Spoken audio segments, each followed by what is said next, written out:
오늘 1절 2절에 보면 내가 산을 향하여 눈을 들리라 나의 도움이 어디서 올까 나의 도움은 천지를 지으신 여호와에게서로다. 이 본문 내용은 험난한 세파를 헤치며 살아가는 모든 성도들의 신앙 고백이라고 할 수가 있습니다. 인간은 반드시 누구에게든지 도움을 받고 살아가기 마련이지요. 이 세상에 스스로의 힘으로 아무런 남의 도움이 없이 살아가는 사람은 한 사람도 없습니다. 도움을 받고 또 도움을 베풀며 살아가는 것이 인생입니다. 스스로의 모든 일을 처리하면서 혼자서도 잘 살아갈 수 있다고 장담하는 사람을 우리는 독불장군이라 그렇게 말을 하죠. 그는 매사에 자신감을 표시하며 실패를 인정하지도 않고 자신의 노력을 가대평가합니다. 그러나 실제로는 그렇지 않습니다. 인간의 일이라고 하는 것은 잠시 후를 장담할 수가 없고 내일을 기약할 수 없을 뿐만 아니라 자기 자신조차도 믿을 수가 없기 때문입니다. 여러분 생각해 보면 인간은 얼마나 허약한 존재인지요. 이 세상에 태어나면서부터 부모님의 도움이 필요합니다. 자라면서 식구들과 친구와 스승님의 도움이 필요하죠. 그러면서 성숙한 인격으로 나아갑니다. 성인이 되면 이성의 도움으로 가정을 꾸미고 또 사회의 도움으로 재능과 학식을 실현하는 직장 생활인으로 살아갑니다. 사회생활 속에서는 조직과 사람들의 도움을 받으면서 생활인으로서 살아갑니다. 그러다가 이제는 도움을 받는 입장에서 서서히 도움을 베풀어 주는 사람으로 전환되어서 지금까지 남에게 받아왔던 도움의 내용을 자녀에게, 후배에게, 친구에게, 직장에, 사회에, 또 사랑하는 국가에 베풀게 됩니다. 이같이 도움의 상관관계 속에서 저와 여러분은 살아가고 있습니다.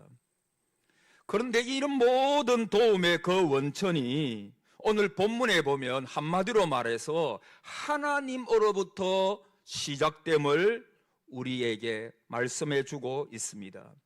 그래서 오늘 1절 2절에 나의 도움이 어디서 올까? 천지를 지으신 여호와에게서로다. 시인은 인생의 모든 문제를 해결해 주시기 위하여 근원적인 도움을 주시는 분, 근원적인 도움을 주시는 분이 하나님이심을 분명히 말씀하고 있습니다. 여러분, 하나님만이 진정한 도움이심을 시인은 고백하고 있습니다. 5절에 보니까 여호와는 너를 지키시는 이시라 여호와께서 내 오른쪽에서 내 그늘이 되시나니. 여러분, 여기서 오른쪽이라고 하는 말은 흔히 보호자가 서는 위치를 말을 합니다. 하나님께서 가장 적당한 위치에서 반드시 저와 여러분의 그늘이 되어 주심을 말씀하고 있습니다. 이 말씀은 어떤 어려운 환경 속에서도 여호와는 완전한 성도들의 그늘이 되어 주신다라고 하는 뜻입니다. 여러분, 사실 인생이 살아감에 있어서 그늘이 필요하지요. 서로 돕는 그늘이 필요합니다. 여러분, 자녀에게는 부모님의 그늘이 필요하죠. 또 남편에게는 아내는 남편의 그늘이 필요합니다. 특별히 교회의 그늘이 필요합니다. 성도와 성도 간의 그늘이 필요한 것입니다. 여러분은 옆에 계시는 고귀한 우리의 동력자, 사랑하는 성도들의 그늘이 되어주시기를 바랍니다. 그늘이 뭡니까? 그의 도움이 되어주는 거예요. 그가 어려운 일을 당할 때에 같이 어려워하고 같이 울어주고, 그가 좋은 일이 있을 때에 같이 웃어주고 축하해주고. 여러분, 이 험한 세상 가운데 살아갈 때 성도 간에 서로가 그늘이 되어줘야 돼요. 그런데 여러분, 사람의 그늘은 한계가 있다는 거예요. 부모님이라도 자녀들을 항상 자기의 그늘 아래에 둘 수가 없죠. 자녀들은 언젠가 떠나기 마련입니다. 한 그늘에서 태어난 형제 자매들도 서로 흩어져야 할 때가 옵니다. 비록 한 그늘 안에서 돕는 때라 할지라도 그 보호와 도움은 한계가 있습니다. 부모가 자녀의 고통과 슬픔을 끝까지 대신 짊어질 수가 없고 큰 불행을 궁극적인 의미에서는 대신할 수가 없는 것입니다. 인간은 결국 자기의 길을 가는 것입니다. 고독한 존재입니다. 사실 좀 더 나아가서 하나님이 없는 인생은 끝없는 고독을 씹다가 마침내는 막다른 골목에 이르게 됩니다. 오늘 1절의 시인은 자신에게 절실히 필요한 도움을 찾기 위하여 방황하였습니다. 나의 도움이 어디서 올까? 모든 사람이 그러하듯이 그는 먼저 자기를 도와줄 사람이 없는가를, 자기를 좀 도와줄 사람이 없는가 주위를 살펴보았을 것입니다. 그러나 아무도 없습니다. 여러분, 사마리아 사람이 강도를 만났잖아요. 그때 제사장과 레위인은 그냥 지나가 버렸습니다. 도와줄 자를 찾지를 못했습니다. 누구 하나 그들도 보지도 않았습니다. 여러분, 내가 산을 향하여 눈을 들리라. 나의 도움이 어디서 올까? 여러분, 이 말씀이 참으로 중요한 말씀입니다. 오늘 저와 여러분이 어떤 상황 가운데서도 땅을 바라보지 말고 내가 산을 향하여, 하늘을 향하여 나의 도움이 어디서 올까? 나의 도움은 천지를 지으신 여호와에게서로다. 할렐루야. 이 고백이 정말 있기를 바랍니다.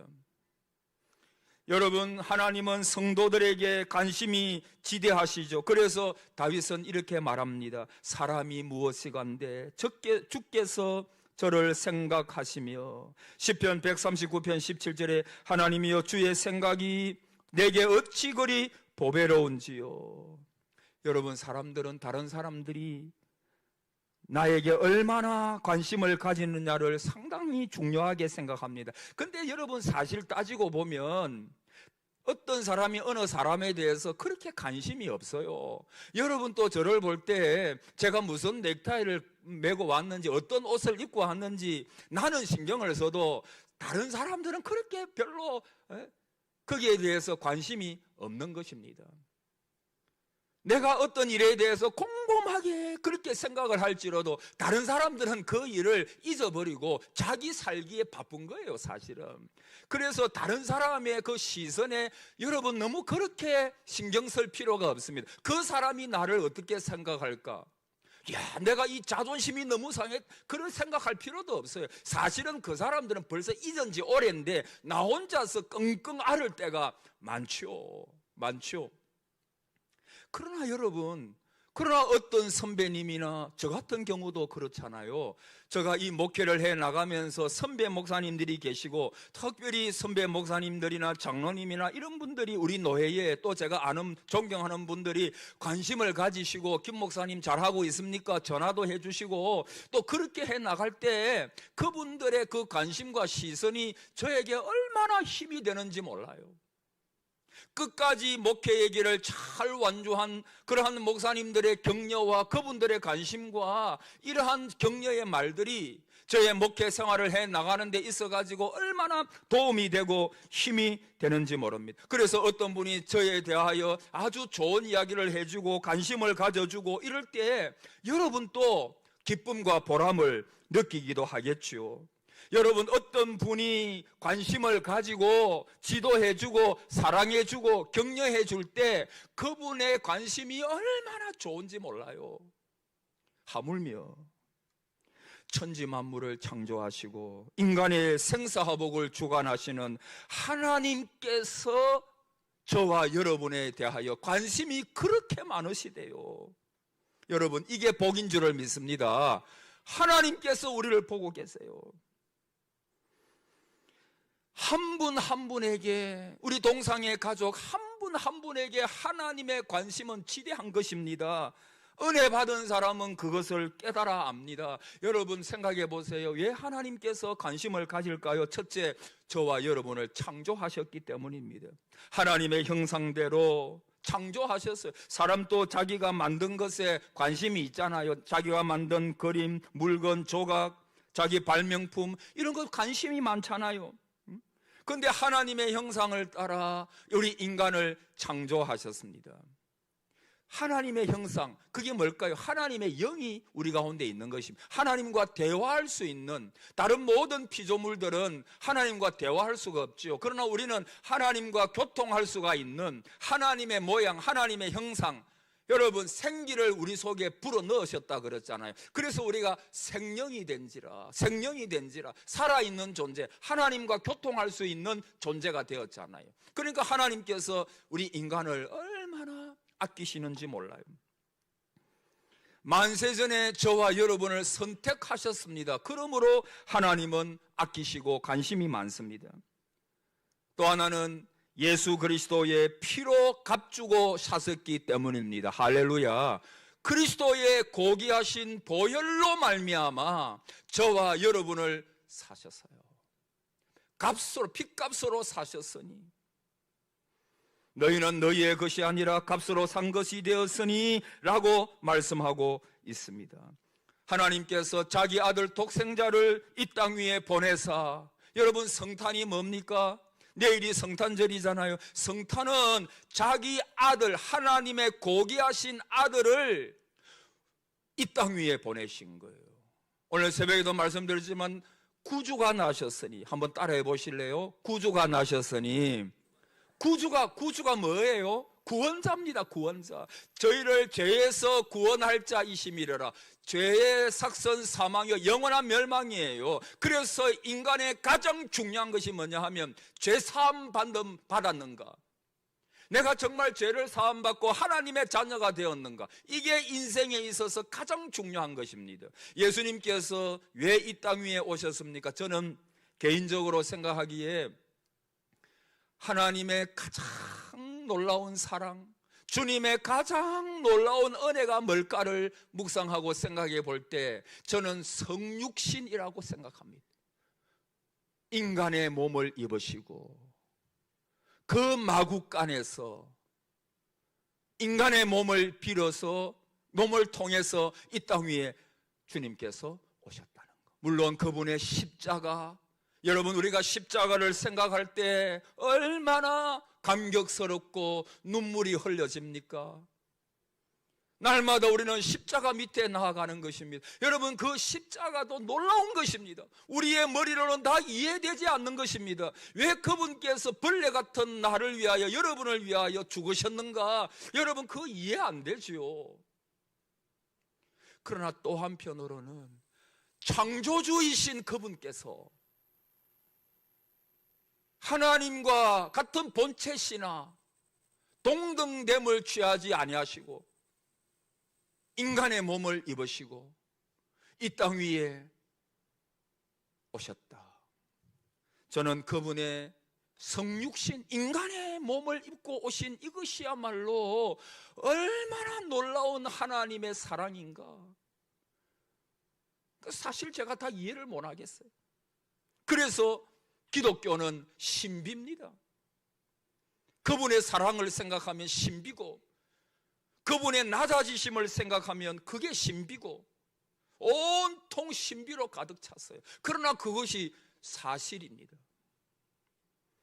여러분 예수 그리스도의 피로 말미암아 우리를 값주고 사셨기 때문에 우리에 대한 관심이 있는 것입니다. 여러분 사람도 많은 값을 주고 뭘 한번 사보세요. 그걸 귀중히 여기고 관심을 가지고 그것을 보호하고 그렇게 하잖아요. 여러분 창세기 13장에 보면 아브라함이 나오지요. 함께 한솥밥을 먹으면서 생사고락을 같이 했던 룻이 떠납니다. 그때 허탈감과 실망감이 많아요. 하나님은 그때 나타나셔가지고 아브라함에게 이렇게 말씀합니다. 너는 눈을 들어 너 있는 곳에서 동서남북을 바라보라. 보이는 땅을 내가 너와 내 자손에게 주리니 영원히 이르리라. 롯이 버리고 간 땅이지만은 그 땅을 축복의 근원으로 삼겠다는 것입니다. 아브라함에 대한 하나님의 관심이지요. 허전하고 쓸쓸한 마음을 하시는 하나님은 롯이 떠난 다음에 찾아오셔서 위로와 소망을 주십니다. 여러분, 우리도 이 하나님의 음성을 들어야 합니다. 11살 때 30년 전쟁이 일어나가지고 평생을 고통과 슬픔 가운데 살았던 독일의 파울 게르하르트라고 하는 목사님은 이 133편의 찬송가를 만들었습니다. 그는 30년 전쟁의 여파로 12살의 아버지를 여의고 14살 때에는 어머니마저 세상을 떠났습니다. 그는 목사의 꿈을 이루려고 신학교에 입학을 했습니다. 그리고 14년 후에 졸업을 하고 44살에 이제 목회를 시작합니다. 그분에게는 5남매가 있었는데 패스트로 전염병으로 인해 가지고 4명의 아들을 잃었다 그래요. 그리고 13년 만에 그의 아내도 하나님의 부르심을 받았습니다. 그는 어려서부터 순탄치 않은 삶을 살았습니다. 슬픔의 연속이었습니다. 그럼에도 불구하고 그는 많은 찬송시를 지었습니다. 그분은 한마디로 이렇게 말합니다. 하나님께서 세미한 음성으로 언제나 찾아오셔서 나를 일으켜 주셨습니다. 다시요. 하나님께서는 날마다 세미한 음성으로 나를 찾아오셔서 나를 일으켜 주셨습니다. 고난과 아픔의 현장에 찾아오셔서 언제나 위로하시고 소망을 주시는 자상한 하나님의 음성과 부드러운 손길은 언제나 그의 연약한 무릎을 일으켜 세워서 새 세계를 보게 했습니다. 그래서 그는 이렇게 작시했습니다. 나 고난 받을 때, 나 또 줄일 때에도 내 주님 나를 항상 위로해 주시네. 주하고 공공하며 보잘것없으나 주 나와 함께 하셔서 늘 근고하시네. 여기 보니까 주하고 공공하며 보잘것없으나, 저도 저를 생각해 보았습니다. 이 설교를 준비하고 이분의 찬송시를 보면서 주하고 공공하며 보잘것없으나, 저를 봐도 보잘것없는 거예요. 모든 면에서 부족하고 연약하고 하나님 앞에서 연약하고 연약한 자로 보이는 거예요. 그럼에도 불구하고 주 나와 함께 하셔서 늘 근고하시네. 주님께서 어려울 때나 힘들 때나 강할 때나 약할 때나 언제나 찾아오셔서 나를 일으켜 주시고 자상하게 말씀해 주시고 나의 무릎을 일으켜 주시는. 그래서 욥은 욥기 7장 17절에 사람이 무엇이기에 주께서 그를 크게 만드사 그에게 마음을 두시고, 한번 따라해 보십시오. 마음을 두시고 아침마다 건징하시며 순간마다 단련하시나이까. 마음을 두시고. 그러면서 저 소원이 생겼습니다. 하나님, 우리 교회에 하나님의 마음이 강하게 임하는 교회가 되게 해 주시옵소서. 세상에서는 부족한 교회고 연약한 교회처럼 보여도 하나님께서 마음을 두시고 보는 교회, 사랑하는 성도님들 한 분 한 분이 되게 해 주시옵소서. 하나님, 저같이 부족하고 연약한 목사지만 하나님의 마음을 두실 만한 목사가 되게 해 주시옵소서. 우리 장로님들, 장로지사님들, 권사님들 정말 하나님께서 보시고 사랑하시고 아끼시고 마음을 두시고, 제가 이 마음을 두신다는 말씀이 그렇게 좋았습니다. 마음을 두시고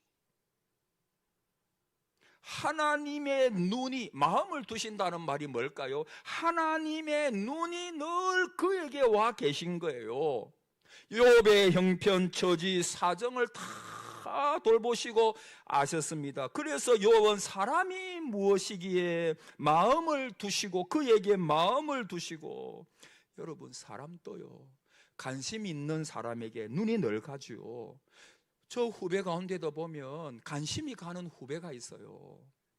그가 꼭 잘났어, 그가 꼭 똑똑했어, 그게 아니고 그의 하는 모든 일들 속에서 관심이 갈 때요, 그를 위하여 기도해주고 전화도 한번 해주고 사랑한다고 말도 해주고, 관심이 가는 거예요. 그 교회 홈페이지도 한번 들어가 보고, 그게 관심이거든요. 그의 설교도 한번 들어보고, 관심이 있으니까 그러는 거죠. 관심이 있으니까 지켜보는 거예요. 여러분, 사도행전 10장에 보니까 백부장 고넬료에게 하나님께서 큰 관심을 가지셨죠. 그러므로 고넬료가 하나님을 경외함과 구제하고 선행하고 기도하는 것을 보셨다, 들으셨다, 그렇게 말씀합니다. 고넬료의 경건한 생활을 하나님께서 다 보셨다 그랬어요. 여러분의 수고와 여러분의 기도와 여러분의 헌신과 여러분의 모든 삶을 하나님께서 보시고 계세요. 이게 위로가 되시기를 축복합니다. 하나님이 보시니까 아이고 내가 겁나, 그게 아니라 성도는요, 하나님께, 인간은 다 몰라줘요. 사람에게 너무 기대하지 마십시오. 사람은요, 사랑할 존재라 그러잖아. 그냥 사랑만 해주면 돼요. 그래야 대하여 믿고 신뢰할 필요는 없어요. 그냥 사랑만 해주는 거예요.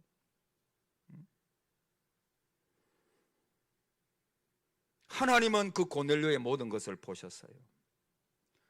여러분, 올 한 해도 주의 교회를 섬기느라고 참 수고 많이 했습니다. 앞에서 뒤에서 하나님 앞에 헌신된 분들이 우리 교회는 너무나 많아요. 또 교회 자주 못 나오셔도 늘 가정에서 주의 교회를 생각하면서 성도님들을 생각하면서 하나님 앞에 기도하고 그런 분들이 대부분일 것입니다. 하나님께서 여러분의 수고에 갚아 주시기를 바랍니다. 하나님은 보고 계세요. 다 보세요. 그래서 너가 기도할 때에 골방으로 가라 그러잖아요. 여러분, 골방으로 가면 하나님이 벌써 먼저 오셔서 기다리고 계세요. 가장 낮은 자리로 가보십시오. 거기에 하나님께서 기다리고 계십니다. 먼저 와서 기다리고 계세요. 아침마다 건징하신다 그래서요, 순간마다 단련하시는 것입니다. 욥이 극도의 어려움을 당하고 그럴 때마다 하나님께서 단련하신다 그랬어요. 4절에 보니까 이스라엘을 지키시는 이는 졸지도 아니하시고 주무시지도 아니하시리로다. 할렐루야. 하나님은 영이죠, 비유죠. 결코 그분은 졸거나 주무시지도 않아요. 항상 주목하여 보신다는 것입니다. 악의 세력이 접근하지 못하도록 하나님께서 막아주신다는 것입니다. 불꽃 같은 눈으로 저와 여러분을 바라보시기에 악의 세력들이 감히 그들에게 접근하지 못합니다. 파수꾼의 역할을 하는 것입니다. 여러분, 파수꾼의 유일한 의무는 그가 파수하는 시간 동안에는 잠을 잘 수가 없고 철저히 깨어서 경계하는 것입니다. 그러나 인간도 많이 피곤하면요, 파수를 해야 됨에도 불구하고 잡을 때가 있고 졸 때가 있고 완전히 막 잘 때가 있지요. 그러나 하나님은 한순간도 졸지도 아니하시고 주무시지도 아니하시고 우리를 완벽하게 파수하시는 분이십니다. 하나님은 항상 우리를 사랑하시고 은혜를 베풀어 주십니다. 3절에 너를 실족하지 아니하게 하시며, 이 말은 믿음에서 흔들리지 아니하도록 지켜주신다는 것입니다. 6절에 낮의 해가 너를 상하게 하지 아니하며 밤의 달도 너를 해치지 아니하리로다. 다 같은 말씀입니다. 7절에 여호와께서 너를 지켜 모든 환난을 면하게 하시며 또 내 영혼을 지키시리로다. 따라합시다. 여호와께서 너를 지켜주시는 하나님. 여러분, 오늘 한 해도 하나님께서 저와 여러분 한 분과 개인과 가정과 교회를 하나님께서 지켜주시고 도와주셨기에 여기까지 온 줄로 믿습니다. 일할 때 여러분을 도우십니다. 여러분의 삶 속에 작고 사소한 일 가운데도 하나님께서 도우셨습니다. 우리가 연약할 때 더 가까이 계시고, 여러분 중에 연약한 분 계세요? 하나님께서 더 가까이 계십니다. 궁핍할 때 도우십니다. 어려운 시험 당할 때 도우십니다. 역경 가운데 도우십니다. 막다른 골목에 든 것처럼 내 힘으로 어찌할 수 없을 그때도 하나님은 여전히 저와 여러분을 도우십니다. 한 가지 예화만 하고 마치겠습니다. 전에도 한번 예화를 했는지 모르겠습니다만, 미국 매사추세츠주에 사는 어느 용접공이 그 도시에서 30리 떨어진 곳에 하수도 송수관을 묻는 공사에서 용접일을 맡아서 일을 하게 됐습니다. 그런데 어느 날 같이 일하던 사람들이 다 가버리고 혼자서 용접을 하다가 흙이 무너져 가지고 완전히 묻혀버렸대요. 다행히 용접 마스크를 쓰고 있어서 수많은 간신히 실수가 있었습니다. 그러나 사방에서 막 흙이 막 무너졌으니까 압력을 가하니까 코에서 피가 나고 눈이 뒤집히고 숨이 막히고 심장이 답답하고 견딜 수가 없습니다. 해는 이미 졌습니다. 30리나 떨어져서 혼자 공사를 하다가 그렇게 되었으니까 어떻게 할 수가 없어요. 그런데 이분은 항상 기도하는 분이었어요. 그는 하나님 앞에 있는 힘껏 다하여 하나님 살려주십시오. 누구를 좀 보내주십시오. 여러분 한번 따라해 보십시오. 하나님 살려주십시오. 긍휼을 베풀어 주옵소서. 도와주옵소서. 이게 가장 좋은 기도예요. 그러니까 자기가 지금 죽게 되어 하나님 좀 살려주십시오. 누구를 좀 보내주십시오. 그러면서 의식을 잃어버렸어요. 근데 그의 친구가 한 명 있었는데 그 친구 트럭 운전수가 몇십 리 밖에서 일을 다 끝내고 돌아오는데 느닷없이 자기 친구 생각이 난 거예요. 그래서 친구가 일하는 곳에 가보니까 아무도 없어요. 이상히 여겨가지고 자세히 살펴보니까 흙으로 덮인 그곳에 손이 하나 나와 있는 것입니다. 그래하여 극적으로 그 친구의 도움으로 구조가 되었습니다. 자기 힘으로 어떻게 할 수 없을 때, 어찌할 수 없는 형편에 있을 때 하나님은 기도하는 자를 도우시는 거예요. 환난을 명쾌하시는 것입니다. 여러분, 내가 산을 향하여 눈을 들리라. 나의 도움이 어디서 올까? 천지를 지으신 여호와에게서로다. 그렇게 말씀하고 있어요. 여러분은 어려운 일이 있을 때 가장 먼저 주님이 생각납니까? 내가 다쳤을 때 병원이 먼저 생각나는 거 아니면 주님이 먼저 생각납니까? 주님이 먼저 생각나는 은혜가 있기를 바랍니다. 주님이 먼저 생각나야 돼. 주님. 어떤 일을 만나도 주님, 내가 이런 형편입니다. 주님, 날 좀 도와주세요. 주님, 나는 어찌할 바를 모르겠습니다. 나는 어떻게 할 줄을 모르겠습니다. 하나님, 나를 좀 도와주세요. 여러분, 어린아이처럼 이 말씀을 믿는 은혜가 있기를 바랍니다. 내가 산을 향하여 눈을 들이라. 나의 도움이 어디서 올까? 천지를 지으신 여호와에게서로다. 이것이 이론이 아니라 마음으로 믿어지는 은혜가 있기를 바랍니다. 결국 우리가 의지할 분은 하나님밖에 없어요. 부모님도 다 돌아가시잖아요. 남편과 아내도 결국은 헤어지고 사별하든 결국 혼자 남는 거예요. 인생은 고독한 것이 하나님 앞에 있는 거예요. 하나님 앞에. 우리는 다 고독한 인생이에요. 정말 도와줄 일은 누굽니까? 사람이 아니에요. 하나님이세요. 올 한 해도 하나님께서 부족하지만 저와 여러분 한 분 한 분과 우리 가정과 여러분의 가정과 우리 교회를 하나님, 우리 나라를 하나님께서 도우셨어요. 앞으로도 여전히 도우실 줄을 믿습니다. 미래는 몰라요. 어떤 일이 있을 때 우리는 몰라요. 그러나 하나 확실한 것은 그분께서 우리의 선한 목자가 되신다는 거예요. 그분께서 우리의 아버지가 되신다는 거예요. 그분께서 우리를 도우실 거예요. 이 하나님을 바라보고 담대하게 오늘 또 이번 한 주간 또 여러분의 남은 인생을 살아가는 그런 축복이 여러분에게 있기를 바랍니다. 아멘.